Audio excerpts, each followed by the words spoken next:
Welcome to the Joy of Editing with Dave Kelly. On today's episode, we're looking at Topaz MASK AI. I'm going to show you how you can cut out a background and add a new background and do it all inside of Topaz MASK AI, which is really very cool. You can adjust the background layer, make tweaks on it, and adjust the foreground layer all separate of each other and really marry that image together and make it look really nice. I'm going to show you how that's all done. So without any further ado, stay tuned. Let's get started.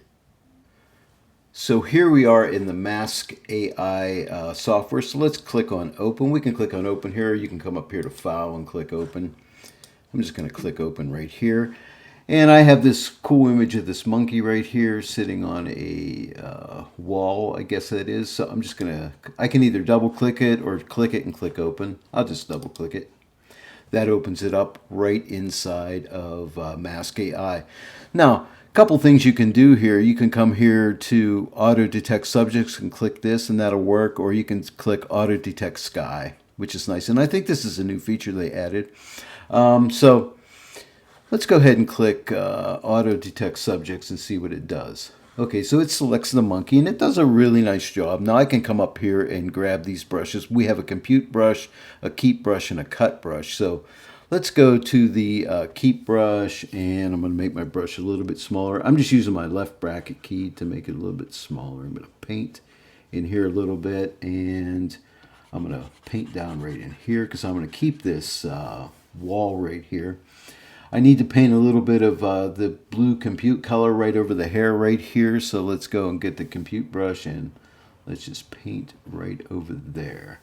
Now I can just come here and paint down the wall with the compute brush.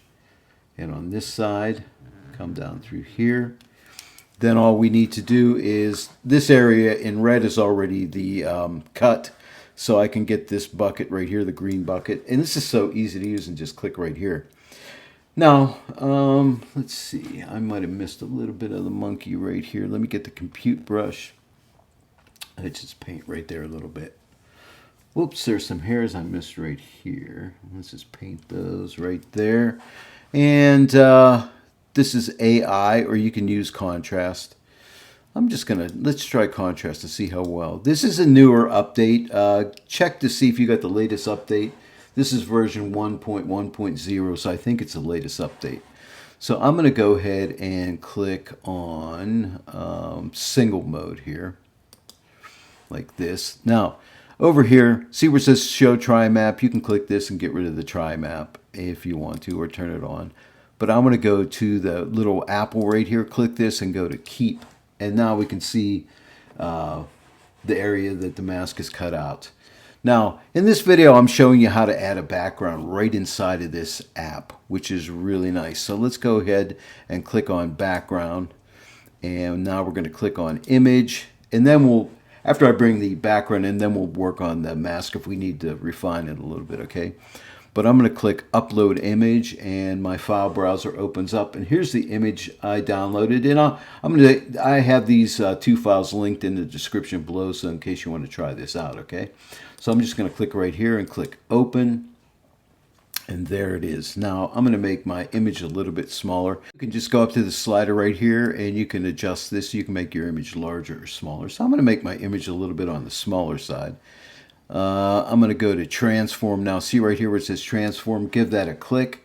And right now it has the maintain aspect ratio. It's checked off. I could shut that off and I wouldn't maintain the aspect ratio. But in this image I do want to maintain the aspect ratio so everything stays in the right proportions. I'm just going to drag. Now you can drag in any one of these handles here and increase the size of this image. So I'm just going to increase it and then pull it over. I'm going to keep widening it out till it fills in the entire image from left to right. And maybe right around there. And I think that's pretty nice. Then all I have to do is click transform. Now watch what happens when I click transform. It's going to go back to the tri-map here.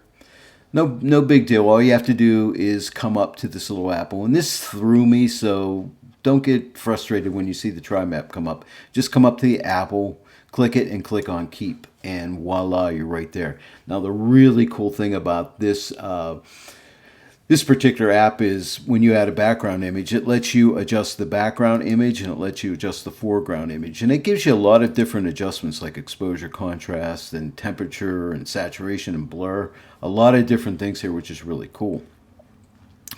And you can also adjust the foreground as well. Now you'll notice on the foreground you don't get a blur, but on the background you do get a blur, which is really cool. I'll just show you that real quick. Watch, I can just use that to blur that background out a little bit if I wanted to, or a lot. It depends what you want.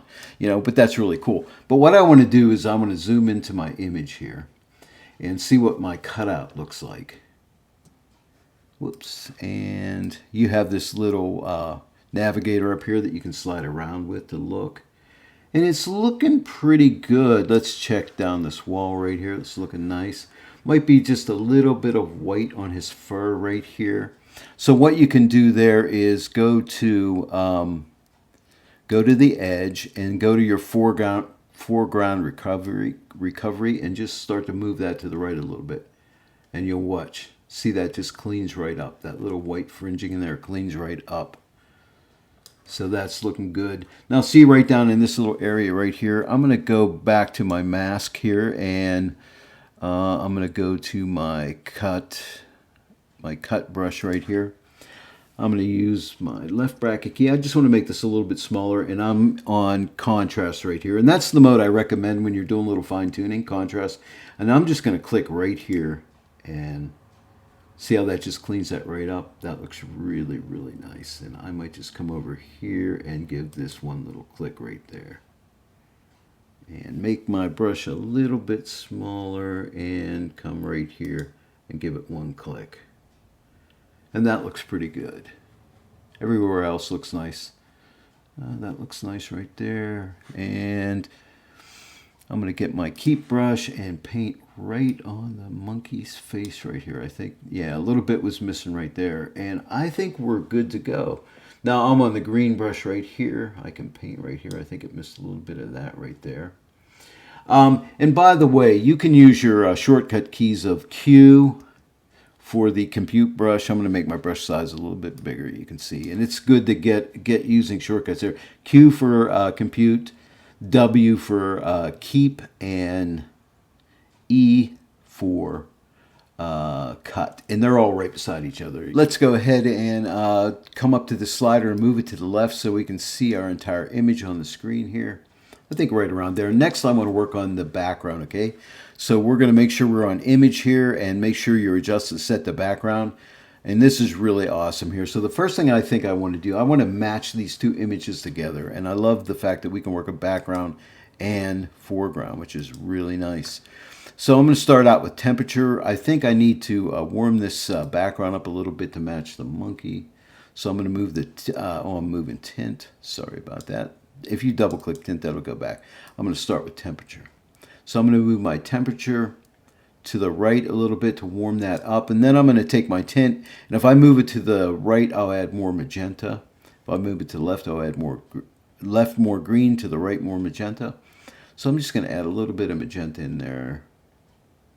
Just I'm trying just to match these two images up right here. Now let's play with the saturation. Do I want to maybe pull that saturation back just a very little bit? Because the monkey's not really highly saturated, so I might just pull that saturation back very slightly. Now what I want to do is go to the let's go to the foreground layer and see if we need to play with that at all. Now on the foreground layer, maybe what I'll do is I'll make my tint a little more to the green side to bring a little bit of green onto the monkey, because he's in a forest with a lot of trees. I don't want to go crazy and add tons of green on him, but I just want to put a little slight amount of a green cast. Something that you really can't see, but I'm just trying to balance out the monkey with the background, just to get things to set together and look well. And do I want to add a little bit of saturation on the monkey? Probably not. If anything, maybe a slight amount. Maybe like a 0.02. I know I'm splitting hairs here. Maybe open up the shadows on the monkey just a little bit. Maybe slightly. I'm just trying to match the contrast of the monkey with the trees back here, just to get everything looking like it kind of all fits in. That's not bad. Let me check my exposure. Do I want to pull the exposure back on the monkey? I don't know, maybe just a slight amount, maybe right around there. And maybe let's just open up that shadow just a little bit more. Maybe right around there. I'm thinking that's looking really good. I'm going to go back to the background layer one last time here and just give it a little extra contrast. I just want to try to match these trees up with the contrast level on the monkey here, okay? Feels like it needs a little extra contrast. So all I need to do is make sure I'm on background, and let's go and add a little bit of contrast. Not too much right there. I think that looks good. If we're happy with our results, we can save our image. And I'm going to show you some really interesting things in Save here. So you'll find Save right down in the bottom right-hand corner. So click on Save. And you'll notice you got a lot of cool things in here. You have you can save this as a transparent image. That would be like, it would save it with this, the mask that we cut out, the monkey and the wall in the foreground, with just a transparent background, okay, which is nice. And you can save that as a PNG or a TIFF. And you can also save it as a composite. That would save it just the way we made the composite right here. You could save it as a mask only that you can use in Photoshop, or you could save it as a tri-map. Now, I'm generally going to save it as a composite or a transparent. I probably wouldn't save it as a mask. I might, but if I save it as a transparent and if I've made a good cutout, I don't really need a mask, okay? So I would probably mainly save it as a transparent or a composite. Okay. And so to save it as a transparent, we're in transparent. I would probably save it as a TIFF. You have compression ratios here. I'm going to leave it at the default at LZW, which does a nice job. You could set it to none if you wanted to. You have your choice of 16-bit or 8. I'm going to leave it on 16. This was a stock image. It was in the sRGB color space, so I'm going to leave it there. But you have all these different color spaces. Like on my own images, they would be in Pro Photo. I would use that, but I'll leave it at sRGB. And okay, so that's a TIFF file, so I'm going to go ahead and click Save, and that saves it out. Now I'm going to come back. The image doesn't close, which is really nice. I'm going to come back to Save. Now I can come and save this as a composite. So I have one save with a transparent background. I'm going to save another one as a composite image right here. So let's click on Composite. Now I have file format choices. I'm just going to leave this. I'm not leave it, but I'm going to change this to a JPEG for the output, because that's what it originally was. In the input, it was a JPEG file, so we'll just save it as a JPEG. I could save it as a TIFF, but I'll just leave it JPEG. Again, you can give it a name here if you need to. I'm going to leave it in the same path here in the Downloads folder. Now, if I wanted to change its location, I could click on Browse. My file browser would open up, and I could put it anywhere I want. And then we have a quality choice. You can adjust this slider to different qualities, but I'm going to use maximum. Hey, why not? And color space, again, it was started out as an sRGB, so I'm going to leave it as an sRGB. And I'll just click Save. All right, and now I can come up here to Topaz MASK Ai. Let's go ahead and quit this. And now let's go into my file, into my Finder here. Let's go to Downloads. And okay, so here's my composite right here. So there you go. There's my composited image all done for me. And then I could come over to Photoshop and let's say File, Open, and let's go ahead and open this up, the transparent background. And there it is right there. So now I can come and click on File and go to Place Embedded, and there's that image right there. Click on Place, and let's, well, it's in the transform dialog already, so I'm going to make the image a little bit smaller here and kind of do what I did in the mask application. Just widen this out here, drag it into position. And now I'm going to take the monkey, come over to layer 0 here where the monkey is, and drag him up above. And just like that, we have it. Now I could come in here and work in Photoshop if I wanted to. So I could come down to this layer right here. Now right now, whenever you place an embedded image, it's a smart object. So I can right click this and just click rasterize and then say, for instance, just to give you an idea, let's come to my adjustment layers right here and let's pick a color balance. So I can come with color balance and let's shift this more to the yellow side and add a little magenta to it and maybe a little bit of red, and then start working from there. And let's just zoom in a little bit. But you can see there's my monkey. He's cut out rather nicely here. And then I can work in Photoshop. So, hey, you have your choice. You can work right in the Mask app and add your background, or you can save it out as a transparent file and work on it in Photoshop. And I would recommend maybe saving it both ways. Do it in Mask AI, add your image for your background, and then save one out as transparent in case you want to alter that up. You might say later, what would this look like with a different background? So that's a tip for you there. So I'd probably save it out both ways.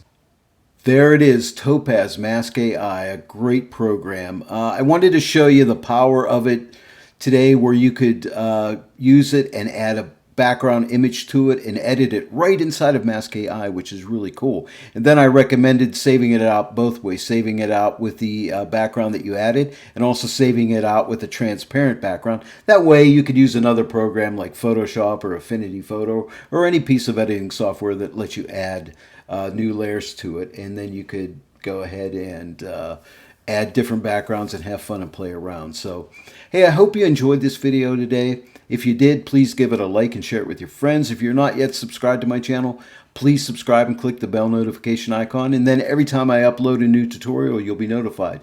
I want to thank each and every one of you for joining me today in the Joy of Editing with Dave Kelly. I hope everybody is safe and happy out there. I'll see you all right here next time, but until then, happy editing.